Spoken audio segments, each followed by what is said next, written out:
Stephen, thank you so much for being back on the program.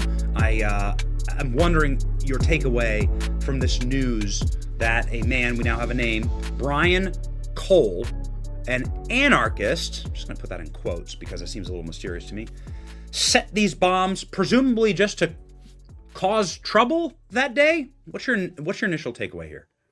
I'm glad we finally have a suspect in custody. Here we are almost 59 months later. I'm certainly glad that we have somebody in custody. You know, I was at the gym this morning and next thing my phone started blowing up with this information. I was going to say, I can confirm I've actually heard from Chairman Loudermilk of the January 6th committee. I've been in regular contact with him. He had reached out and confirmed it. And I certainly do appreciate all the work of the committee and keeping the pressure on both, you know, with his investigators and the outside law enforcement. So yeah, I'm dumbfounded. I heard you talking about this as you did the intro, talking about the timing of this device.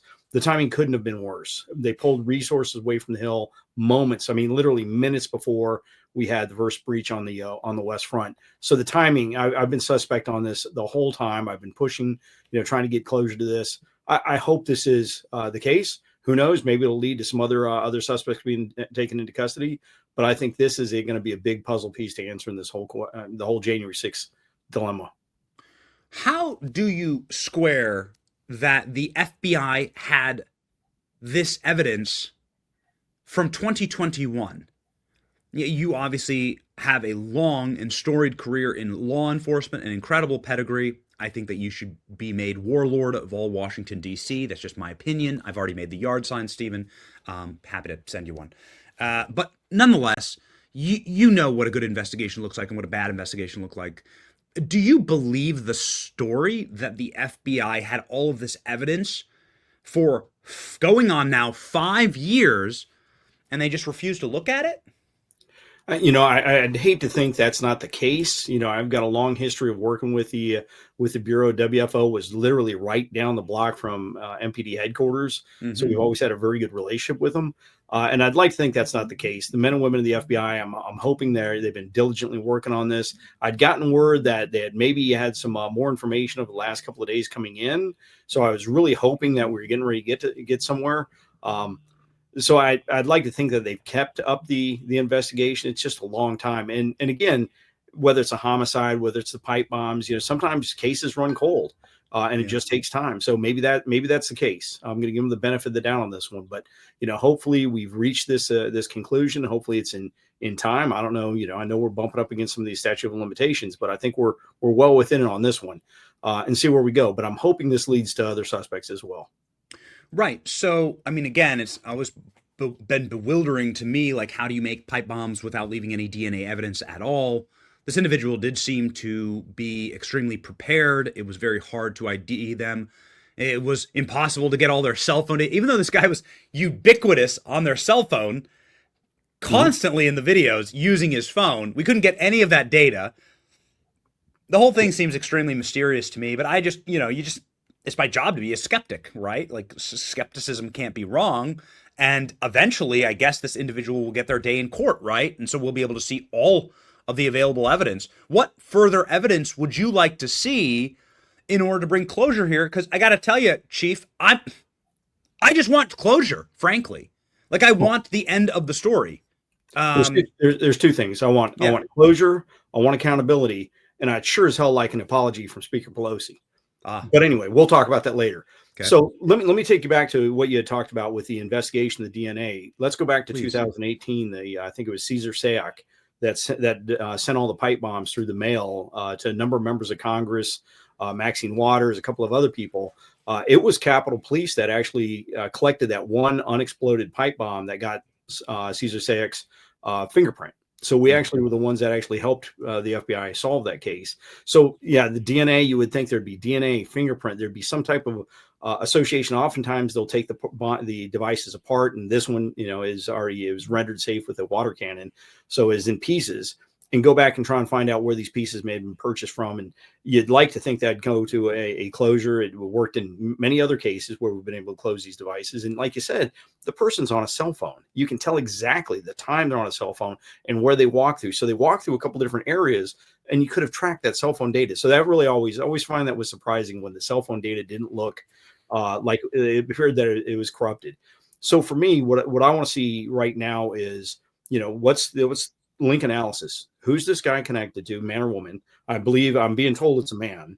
Who is this person connected to? Who is funding this?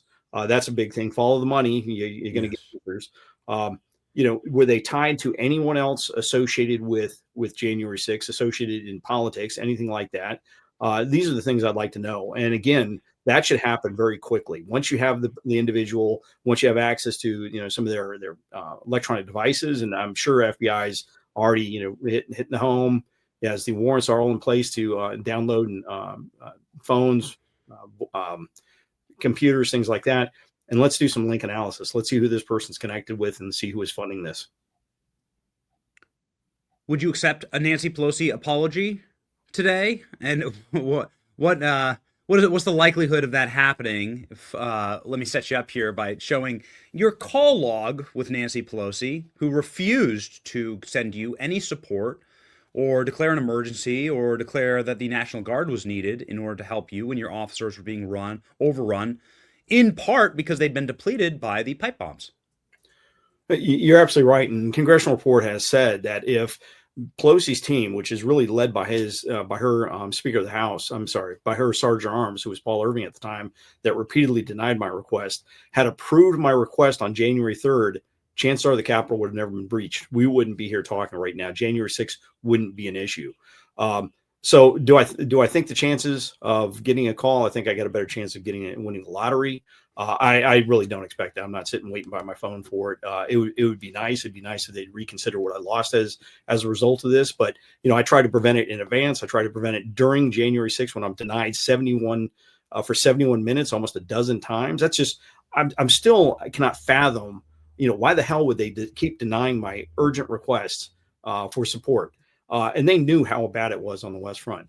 So it'd just be nice to get some type of closure to that. But again, I'm just one of many people that have suffered because of this. There's whistleblowers out there, whistleblowers within the Capitol Police who were threatened with termination, that had to resign, that were suspended. There's officials on Capitol Police that were suspended when they tried to bring forward information. So there's still a lot of people that need to be have their backgrounds corrected. What would bring total closure to this pipe bomber question for you? So many wise people have said this is really the key to everything on January 6th, and the identity here, the funding mechanisms here, the exposure of this op, whatever it was, will really sort of set in stone sort of the larger archipelago of what was going on that day, from the scaffolding commander to Ray Epps, to the guy who built the gallows, to the guy who was brought snippers to cut the fencing, to Nancy Pelosi's non-response. It all seems so mysterious. What will a confession? What is it that will let you say, okay, this is what actually happened that day? I guess looking at what's the connectivity, I find it very hard to believe. And let's see what happens with this individual, that the device is placed. And again, I absolutely believe that those devices were constructed and had the minimal amount of black powder, but enough so a dog would trigger on it. It was specifically done to be a diversionary device. I've said that from day one.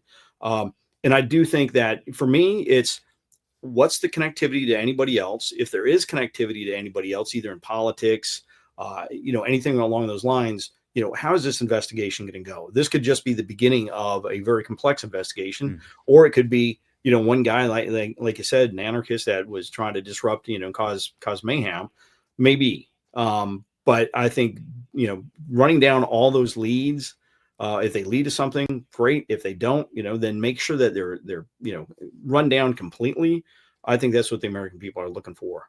That is this person tied to something else? Is there a bigger conspiracy associated with this? This individual in the placing of the devices. Everybody's been saying that for a long time. I'm very suspect in the timing, the location, the way it played out, for there not to be more ties out there. Yeah, I mean, listen, man, gotta tell you, Chief, we have hours of video of people just walking by these bombs and no one discovering them. We have so many mysterious circumstances around them. I'm not rooting for one side or the other. I just want a empirical and demonstrable story that is jam packed with evidence that cannot be refuted. And then a confession, obviously, this individual will get their day in court and will be able to speak through their attorney or speak to the cameras if they want to. I don't know exactly how they're going to hold them. I guess they're going to charge them with, I don't know what you'd charge them with, right? It's got to be, statute of limitations won't matter because it's like going to be terrorism charges, right? Like right, it'll be some type of terrorist device that they'll charge them with, and I agree. I have no doubt the FBI has got a very, very strong case on this one. Like I said, it sounded like something in the last couple of days was getting ready to break loose. So I suspect they have a very strong case. I'm just waiting to hear more information. Like I said, I think the committee is going to get more information over the throughout the afternoon. So I look forward to hearing more. All right. That's all we've ever wanted, frankly, in the conclusion of all this. Would you mind, in closing here, Chief, telling us what loose ends still need to be tied up for you on January 6th? What more would you like to learn about that day, given the fact that you are one of the chief individuals who truly suffered in total and complete righteous indignation from the results of that day? There's so many people who weren't punished for lapses and total and complete dereliction of duty. You're not one of them, but you were targeted by Nancy Pelosi in the aftermath here. So.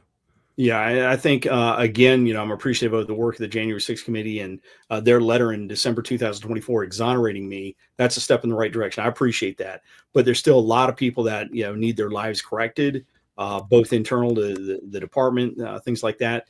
But for me, I think, just tracking down, like you said, let's get the answers. I want to know, why were the speakers' cell phone, text messages, things like that off limit to the January 6th Select Committee? What communications were taking place with members of Congress, from either the intelligence community or the Department of Defense in advance of January 6th? I was getting a lot of odd questions from some members of Congress that gave me an impression that someone had been talking to them about something and they knew a lot more than I knew. I would like to know that. That'd be something that, that'd give me a little bit of closure about this. But again, I'm looking to find out who this individual is. It's interesting. You've got a name already, who the individual is and what ties they may have to anybody that I just mentioned, whether, political, DOD, intelligence community, things like that. And it may be nothing. It may be something, maybe nothing. But like you said, I just want a nice, clean investigation to where, the American public is assured all ends have been tracked down and tied up. Yeah. Would you mind elaborating? So when you were grilled before the January 6th committee, you got the impression that there were members that were trying to get to a specific result. The January 6th Select Committee? Yeah. 100%. Well, first of all, they didn't want me to testify in public. That was the first thing. They did a number of those public hearings. And at no time did they want me to testify in public. They wanted just a behind the closed doors testimony. And when it came down to my repeated requests, it got very contentious. I mean, literally, voices were raised. It was, oh, you weren't denied. What do you mean I wasn't denied? Here's my phone records. Here's what I'm being told. But because they were saying, well, it wasn't an emphatic no. It was, let me run it up the chain. I should know any minute. So that's not a no. It was absolutely freaking ridiculous that they were taking that position. And repeatedly I had to say, well, if somebody came to you, like your kid came to you and said, hey, Dad, I want to borrow the car. And he said, well, let me talk to your mother first. That's not giving him a yes. And you're telling him no. I mean, let me talk to your mother. Let me get an answer for you. I mean, it just got so crazy, but it did. It went on it was probably about a 6-hour interview. There was a couple of breaks, but it got very contentious. Anytime it looked like there was any dirty hands for members of Congress or leadership. And it was clear they did not want any part of that. It was clear they wanted to focus all attention down on 1600 Pennsylvania Avenue and not on the Hill. Do you plan? Are you going to be Are you going to be testifying in public with the new January 6th Select Committee? They know how to get in touch with me. I've never demanded. I've never required a subpoena. Anytime they've asked me to testify, I've been there to testify, whether it was a select committee. The only committee that I had to work to testify before was the very first committee, the Joint Senate Committee with the Homeland Security committee and rules, they didn't want me to testify. And I actually had to call somebody on rules and get them to push for me to testify. And I was the only one that showed up and testified for 4.5 hours. So if they call me, I'm happy to testify. They know my story. They know what went on. My story hasn't changed in 59 months, and it's not going to change in the next 59 months. All right. The Chief Steven Sund. You can follow him here. He has almost 100,000 subscribers on X. I have a feeling he's going to get quite a bump here as he becomes the truth teller that brings some of these loose ends to a close. Godspeed, Chief. Thank you. Thank you very much. I appreciate it.